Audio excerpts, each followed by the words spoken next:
Hi, I'm Sharon Sutherland, and this is my colleague Wendy Lakusta. We're here with Mediation Works, and we're here today with Dr. Susan Gamache, who is going to be talking to us as part of our family specialization section. She's going to be talking to us about the role of the divorce coach, particularly in the collaborative process, but beyond that as well, because Susan does quite a lot of really fascinating work as a divorce coach.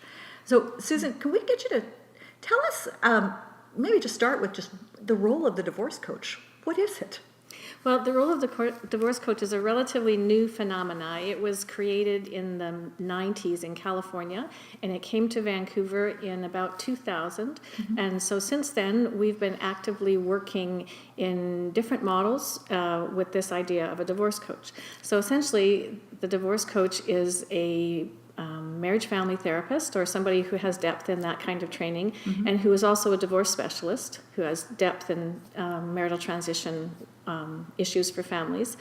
And so they come into the process with the lawyers, and what collaborative practice did is allow us a way to work with lawyers in a consensual dispute resolution way. Mm-hmm. So collaborative lawyers sign off going to court, and then they can partner with people like me so that we can work together in the best interest of the family, and I can bring all the great therapeutic stuff, and the lawyers can bring the spirit of the law, and we don't have to worry about getting drawn into an adversarial template in the court system. We can stay in a problem-solving, family-centric, child-centric problem-solving process. And so the divorce coach brings any and all therapeutic things that they can think of that are going to be helpful to the particular mm-hmm. family in question.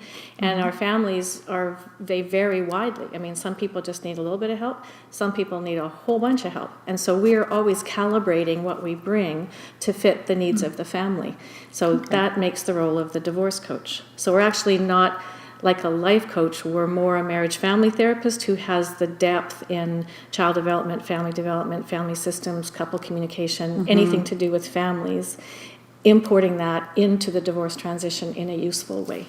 Okay. That sounds great. Yeah. No, I was just going to say, and just when you're talking about that, you're talking about with a family. So a divorce coach would be connected with one person in a divorce situation, or who would they work with, and how would they work? Well, the original model mm-hmm. That was developed by psychologists and child therapists in California who had worked for decades in the court system, outside the court mm-hmm. system, they designed a model where each mom and dad would have their own divorce coach or parent therapist kind of person. Mm-hmm. And so they would have an aligned relationship, which was brand new for the family therapy world, because traditionally we work as neutrals, just like mediators do. Mm-hmm. We've always been neutral. So this idea of having an aligned relationship is a great liberation from the pressure to stay neutral to both. And so if you have one person whose emotional world is up here and the other person is down here, it's hard to be a neutral and engage with two very different sort of what I would call emotional time zones.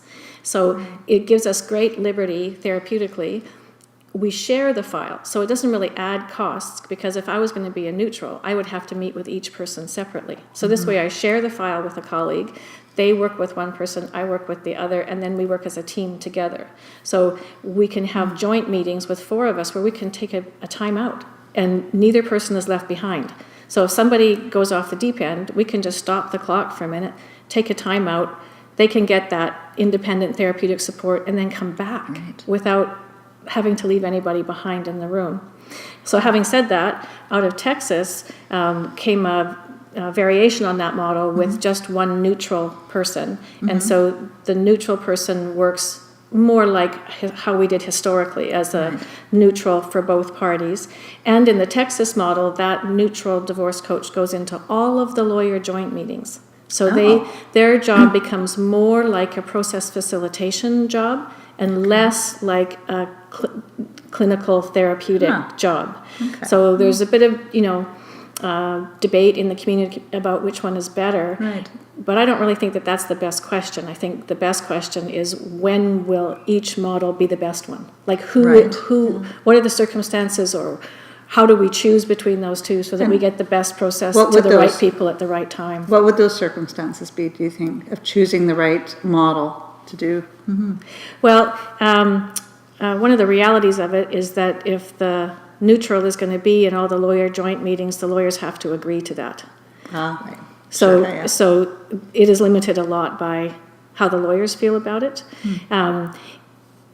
Having said that, if it's a low level of conflict and the issues are not that complicated, then one neutral person may be all that's necessary. As things get more complex, or the emotional time zones are more different, or the circumstances are more different, or the children are more upset, then having two therapists is a much stronger model because we have so much more freedom. So it's not so much that there's more hours clocked, it's just that we have a lot more choice in what we do. Whereas if we act as a neutral, we have fewer choices in what we do. And sorry, go ahead, Wendy. Yeah, no, I was going back to your comment about working with the lawyers, if you're the neutral, okay? Yeah. In that model. What does that mean? Are they having to follow your recommendations? That's why they have to agree to who the professional is going to be?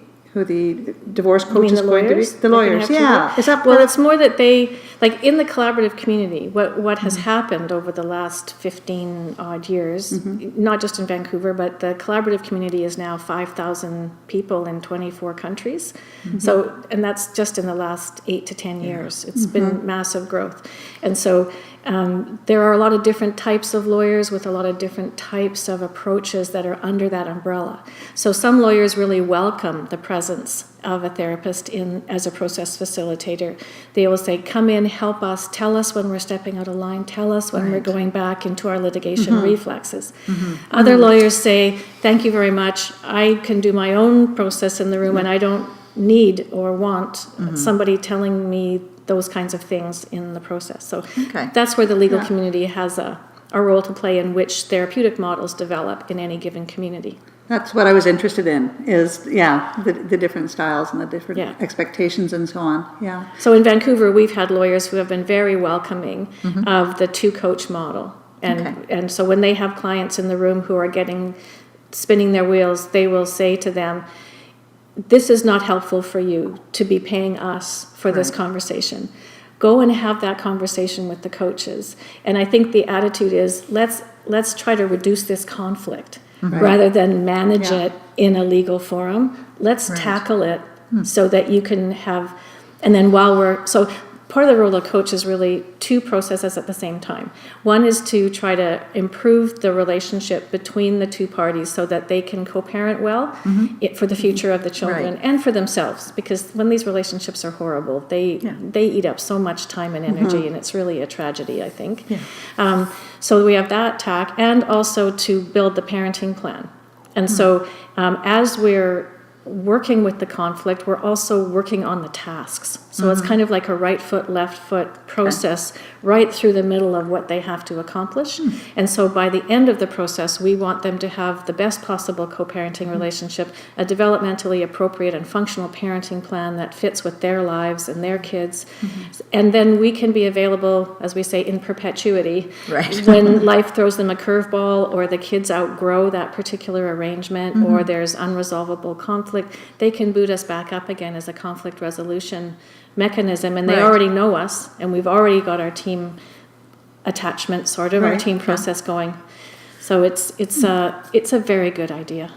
And I know that, I've heard you talk about just the incredible variety of different models that can be used beyond even what you're talking about here with the aligned and the neutral and two coaches, one coach, lawyers in the room, lawyers not in the room. One of the models that you were talking about was one that was a three-way counseling model that was also incorporating somebody who was specializing with the child as well. I wondered if you wanted to talk about that as well, just as a completely different and very strong counseling one for high conflict, I think. So in the original collaborative divorce model, there were the two aligned coaches and a third person who was called the child specialist. So they made this three-way counseling process as a part of the original collaborative divorce model. So you have the two coaches, and then you have a child specialist whose job was to kind of develop a snapshot kind of idea of how the children were doing. It wasn't meant to be an in-depth clinical role. It was meant to be more of a superficial, how are they doing right now, and then feedback to the parents. because sometimes Okay. people get so upset that they lose track of how their kids are feeling because they're so overwhelmed. Right. So the idea was to bring information about the children to the parents in a low-key kind of kitchen table kind of conversation, not a custody and access assessment, just a really, I used to say kind of like having a favorite aunt or uncle coming to visit. Hanging out with the kids and then talking with mom and dad after the kids are in bed, right? Right. That kind of normal, ordinary family conversation. And so that allowed the child specialist person to be somebody who has a lot of depth with children. Sure. And it allows the divorce coaches to be people who have a lot of parent education experience and more adult experience. In Vancouver, a lot of us do both. At the same time, I think it's nice when you can have special areas that people who are really good with kids can really, the kids can get the benefit of that. And so that's what the three-way counseling model is. Now that model is extremely strong. And so when you take it from sort of a snapshot process for the child specialist and put somebody in there who can do depth therapeutic work, either through Santray or play therapy, certified play therapists, you can move that model into really, really high conflict situations and give the kids an opportunity to be really well supported and the parents to be also involved, but not face-to-face with the kids, but so kind of that rice paper blind kind of feeling. And so what's happening is that in Vancouver, that three-way model has been taken into much deeper therapeutic process and has now been invited into court-involved families. And recently I presented to the Supreme Court justices about how the three-way counseling model could be used in court-involved families. And I've developed a team called the REACH team that is trying to get really senior professionals into those different roles so that we can tackle the most difficult situations like the alienation, the estrangement situations. Because there's so many children, 35,000 kids a year in Canada experience their parents' separation. That's a lot of kids. Huge. And we know that half of them get into major to devastating trouble with that transition. Half of them are going to be okay. Half of them are not going to be okay. So in my opinion, the therapeutic community really has to step up and develop some strong therapeutic models, clinical models to support families that get into trouble. And we need to be able to do that in conjunction with the legal world in some kind of intelligent way, because it takes 2 seconds for a litigation process to wipe out months of work in a clinical setting. Sure. And we're running out of time, but I thought a good way to wrap up our discussion is talking about costs, because people have this idea that every time you bring a new professional in, their costs go up, right? So do you want to make a comment on that? Sure. So my tagline about that is that conflict is expensive no matter where you put it. And if you take that conflict to court, that's the most high cost, least productive place to put it. But if you get the right people with the right professionals at the right time, it actually quietens the conflict to a place that people can actually think more clearly about the tasks that they need to resolve. So for me, the divorce coaching intervention is a cost-effective intervention because it works to reduce conflict and improve communication. And then all that benefit comes back to the legal process at the negotiation table so that people don't have to fight about it so much. They can think it through as a problem-solving exercise rather than a battle.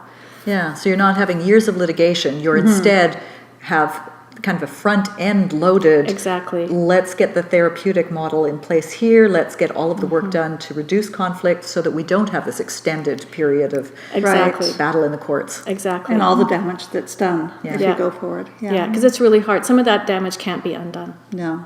It's too late. For the kids especially, it's too late.